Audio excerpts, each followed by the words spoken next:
Alright guys, the next guest is making his first appearance on Submission Radio at 24 years old. He's currently riding a 4-fight win streak, winning in an impressive fashion over Francisco Trinaldo in his last outing. He's now set to fight Michael Chiesa in a headline of UFC Fight Night 112. Kevin Lee, welcome to Submission Radio. How's it going today? What's going on, my man? It's good to be here. Kevin, welcome to the program. I mean, it's a pleasure to having you on the show, but tell us, how's life been since your last big win and the announcement of your exciting new matchup with Chiesa in Oklahoma as the headliner? It's been pretty smooth, but, it ain't time for me to sit back and celebrate just yet. I got big things and I got big plans left for this year. So as soon as I came back, I went out and, I went to Miami for like a week. And, I just kind of I chilled for maybe like 2 weeks and then I was right back on the horse. Getting back in this one with Chiesa. After this one, I headlined the card in Detroit. And we really started making some money around here. Very nice, very nice. And just on this headlining spot, I mean, there's some fun fights on the card. You got Johny Hendricks. He was talking to us last week about his big fight with Tim Boesch. You got BJ Penn. He's taking on Dennis Seaver. Little Nog's on the card. How does it feel headlining a card with so many veterans and stars, and you obviously, kind of trumping all of them? It shows that the UFC knows what they're doing. I think they're taking me on the same path as like they took Cody last year. Where he went from an unranked contender all the way to the number one guy. So I'm looking to follow that blueprint. The UFC knows what they're doing. They're putting me ahead of these guys because I think I'll be the future of that division, and they know it, and they're gonna put forth the promotion into it instead of a guy like I remember when I first made my first UFC win, BJ Penn was headlining the card. So it's a big honor to be on the same card with him and a little bit above him. I mean, you've been in the UFC since 2014, and apart from losses to Quinta and Leonardo Santos, you've won all of your other fights, and this includes such names as our very own Jake Matthews, Efrain Escudero, John Tuck, amongst others. Are you happy sort of with the way the UFC have promoted you thus far in your run? That has been a big... I have gotten a lot of people ask me about that, especially since Tyrone came out and... was insinuating that the UFC is racist and all this. And bottom line is the UFC is only about the money. You know what I mean? So I understand where they're coming from, where they've been. If you don't bring in that money, if you don't bring in that market that they're looking for, of course they're not going to push you. I think they just now starting to realize that I can bring in that secondary market. And start to really push me on top of giving me, because I feel like I really had to go through, like you mentioned, I had the 2 losses. I really had to go through those in order to be to the level that I'm at and to the level that I'm going to get to be a championship fighter. And they kind of let me do that without too much of a, the UFC, every time I've asked for something personally, I've gotten it. So I can't really be too upset at it. Of course, I don't get as much of the push as the next guy, but I can kind of understand it just because of what the market that I market to. They just didn't see the money in it as of right now. Right, and I'm wondering, what do you think made them make that realization, maybe sort of turn the corner and realize that it is a good idea to sort of push you? Was it something that, did you have a conversation with them? We know that Tyron had that conversation with the UFC. Did you have to have the conversation, or did they sort of come to their own realization about it? I think they more so came into their own realization. I mean, I've gotten in a lot of, I just don't really bite my tongue on a lot of stuff. So when they call me, I talk to them like I talk to anybody else, Me and Joe have gotten into some real kind of squabbles behind the scenes, Please tell us about him now that he's left the company. Please tell us about him, Kevin. I can't do that. I mean, I love Sean too much. Otherwise, he will be all over my ass next. Me and PR, are really close together. So, we've had like conversations here and there, but I think they more so have just realized, it's just coming around. I've had to take the long road, the hard road up, but, I don't expect it any different. I've had a lot of tougher fights beginning my UFC career than most of these guys have going throughout the UFC career. I've had a tough run, but that's only going to make me better. And I'm, in retrospect, I'm better for it.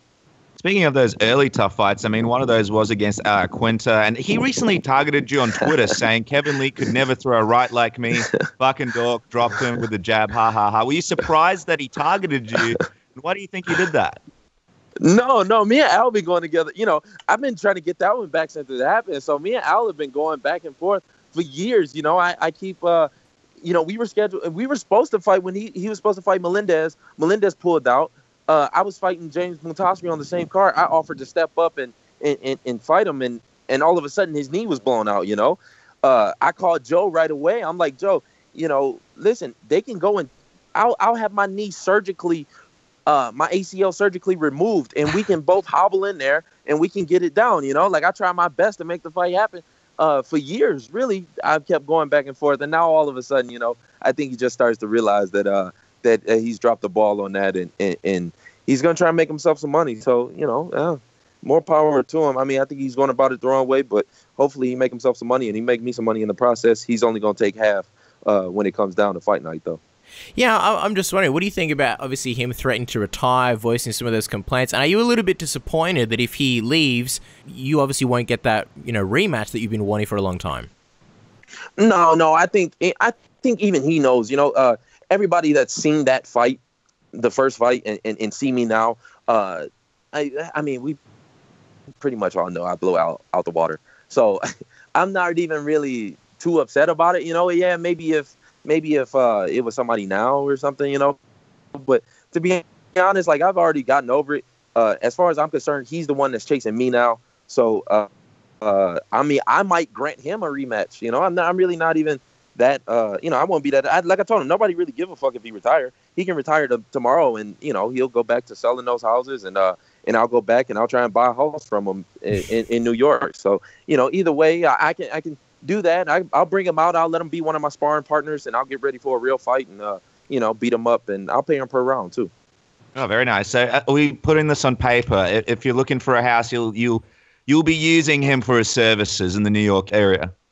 Oh yeah, absolutely. Yeah, house, condo. As long as he gives me a reasonable price, I'll give him a reasonable commission. So that's what I told him after this fight. Once I dust off his old boy Chiesa, I'll go up to New York. I'll buy myself a condo or something. I love it. Now, after you beat Trinaldo, Kevin, you said that you wanted Khabib next, but obviously would settle for Gilbert Melendez. I'm just curious, did your manager try and have talks to get those fights locked in before you finally got with Chiesa? Yeah, I mean, I think they were trying to make the Khabib fight happen. I think the only downplay in that one was Khabib didn't want to fight. That's really the only answer to it. I mean, we're still gonna try to make that fight happen for December after this one, but the UFC wanted it, I wanted it, my manager wanted it, his manager wanted it. The only person who didn't want it was him. I mean, and my second choice in that could have been Gil, but actually when they approached me with the Mike Chiesa fight, I thought it sounded better, smarter. Chiesa's ranked number 7 in the world for a reason. So this will be the fight that really pushed me even more so than the Gil fight. So without Khabib, then this one came in as a close second. Why do you think Khabib didn't want the fight? He claimed it was for Ramadan, but I know I got a lot of Muslim friends. I got I don't know. Some of them fight during Ramadan. I mean, I guess the man only wants to sit there, and he only wants to fight once a year, and he wants to hold on to that oath for as long as he can. So more power to him. I hope he do it. Just get the hell out the way if he's gonna do that. I mean, it's impressive, obviously, calling him out, because obviously he's seen as a nightmare matchup for a lot of guys. How do you rate his skills, and how do you feel that you match up against him? How do you think a fight between the two of you will play out? Oh, it's still gonna happen. I'm not. That fight is 100% gonna happen in my mind. As whether it happens, it could have happened in July. That would have been great. But if it happens in December, even next year, the fight's gonna happen. So I'm already gearing up and preparing myself for that fight. I'm obviously the better wrestler. People want to say that these days, I'm the better wrestler. I'm more athletic. I'm faster. He really don't stand a shot in the dark. So, he'll try and take me down. He'll try and wrestle me, but that's hard to do for 5 rounds. And I got these thumpers once we get on the feet. I'm much faster, much quicker. I can kick more. We'll just see how the fight happens, but it's definitely gonna happen in my ass. And I can hear the excitement in your voice when you think about that fight. And don't get us wrong, we will talk about Michael Chiesa in a moment. But with sort of getting excited for Khabib, is there a part of you that thinks about what happened at UFC 209 with obviously the last-minute withdrawal and that whole unfortunate situation? I'm also wondering, what do you think that does in terms of his standings in the rankings? I thought that it should have dropped him in the rankings. I thought that you clearly have to put Tony Ferguson above him. Why they still? I mean, the reason why he's still considered the number one contender is all politics. He brings in a huge market, a lot of money, much more than a guy like Tony. When Tony has fought and beat everybody that he's beat, and he's done it more recently and more frequently. So I didn't even think. I still don't consider Khabib to be the number one contender. Just people do. The man can't punch his way out of a paper bag. I mean, we see him on the feet. He's stiff. He's stiff as a board. His shoulders are all locked up. And he's nervous out there. All he was trying to do is just grab a hold of you. I mean, he don't have the level of experience in my eyes that people give him. He might be 24-0 or whatever, but he's only got a couple fights in the UFC and not that many. He's only had one or two these last couple years. So I've never gone a year without fighting. I've never gone a year without fighting more than once or more than twice, really. So I don't understand that, and it just don't get no respect from me. So that's why I want to make the fight happen. Your division at the moment is going through an interesting situation, the lightweight division. What are your thoughts on the situation now with Conor McGregor being the champion, but not looking like he'll really kind of fight this year? Also, RDA is switching weight classes. Nate Diaz looks like he won't really be fighting anybody. You're in an interesting position right now. It kind of looks like the top of the division, is it at a standstill or sort of leaving or not fighting in the next year or so? So how do you sort of survey that? What are your thoughts on it? So that leaves a giant hole for me to jump right through, Like I said, I think when I look at this year, I'm looking at it, as far as like Cody. Cody is the perfect example for it because he just did it recently. And but you go back to guys like John Jones, he made his big breakthrough in 1 year, where they go from unranked all the way to the number one contender or a champ spot. So it's going to hold it up as far as, McGregor is going to, pussyfoot around and, he's trying to fight Mayweather. And I think that fight's going to happen. So, he's going to be sitting out for a while. But I'm more on the Max Holloway kind of train with that. I ain't going to chase the man. If he don't want to fight, it's cool. Just leave it up to the big boys. We'll get the job done. He can go off and, kiss his baby and kiss his wife at night and, have a jolly good time and lead this sport for the real killers. So if he wants to go do something else, it's whatever, my goal right now, I got a short-term goal, and that's to be the number one contenders. So regardless of who the champ is, I'll be known as the number one contender.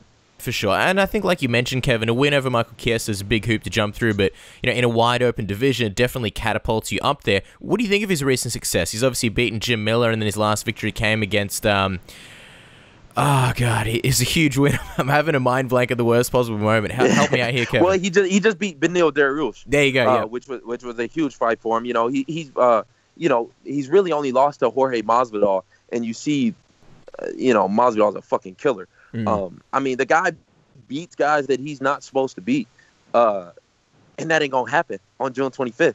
He's not going. It ain't gonna happen again. So I think he's a very good fighter. Make no mistake. He shows up in shape. He's pushing the pace like a mother. He's very awkward. He's gonna beat a lot of guys. But my ducks are all in a row, and I'm gonna knock him down. So I think I'm doing the UFC a favor again by getting rid of this guy who they don't want to be in that top five. You can't really market him against much of a. Even though people don't understand. Like, he would give a lot of people a hell of a fight. He would give McGregor a hell of a fight, but it's just not a very marketable fight in terms of money. Speaking of the matchup, both of you obviously really good wrestlers, top level, but what do you see specifically as your strengths in this matchup when you kind of look at it on paper? Even if you make, because he's great from the back. You give up your back to him, it's pretty much good night.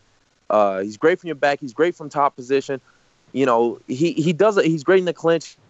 He does a lot of stuff great, but I do him just as good, if not better. On top of being a much better striker, much more polished. My kicks are way more devastating. I'm much faster. I'm much stronger. I'm much younger. I got more confidence than the man. I'll take his heart from him. So, we'll see how the fight goes. But as far as I'm concerned, it's all in a row for me. So I'm just knocking them down out the park now. Obviously, you sound very confident. Talk to us about your preparation for this one. And obviously, you're training out at Extreme Couture, which is quite often overlooked these days with gyms like AKA, Jackson Winklejohn, ATT being the big focus in the media. What is it for you that makes Extreme Couture such a great place to train at? I mean, well, it's the bond that guys have at Extreme Couture, but that's not the only place I train. I've set up, especially these past couple years, these past couple fights, I've really set up my training camps around myself.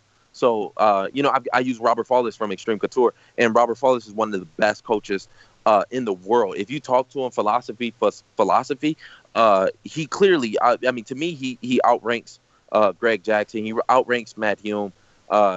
When you really sit down and actually talk to the man and get to understand that he knows the fight game, and he's been around it for a very long time. Just not a lot of guys have used him at that high level, if that makes sense, So, and I've also got Dewey Cooper, who's my striking coach. A multiple-time kickboxing champion, multiple-time boxing champion. So, I mean, and as far as translating those over to MMA, I think he's one of the best in the world. So I structure my entire camps around myself. I don't just stay at, it's not like a wrestling team, like I don't just stay at one place. I structure every single camp. I bring out my own training partners.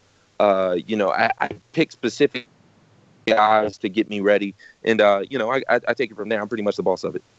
And speaking of preparations, I mean, we saw that you'll be helping Floyd Mayweather prepare for his potential boxing match against Conor McGregor.